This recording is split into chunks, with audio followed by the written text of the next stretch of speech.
what it says is that his fear of the markets judging his tariff proposal negatively probably scared him more than they anticipated.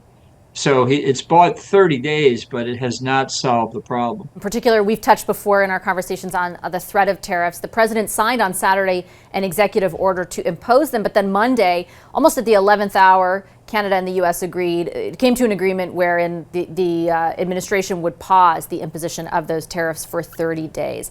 When you see how that kind of played out, what comes to mind? Like, what should we take from the fact that ultimately the president backed down?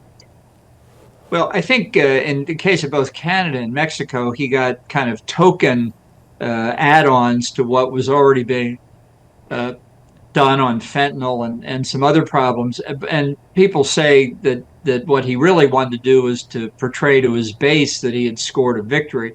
I think what may have been the main motivating factor is beginning on Friday, the U.S. stock market began to go down as people anticipated the tariffs coming into play. In Asia on Monday, stocks were down significantly, 2% in some cases, and U.S. stock market futures were down Monday morning, and they began to panic. The conversation with President Scheinbaum, Mexico produced a quick agreement with no major changes in what Mexico was already doing on fentanyl that I could tell.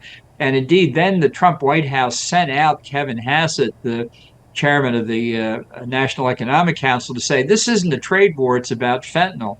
And maybe that's when the Trudeau government came up with the idea of naming a fentanyl czar. I mean, congratulations. And Trump seized that deal and declared victory. So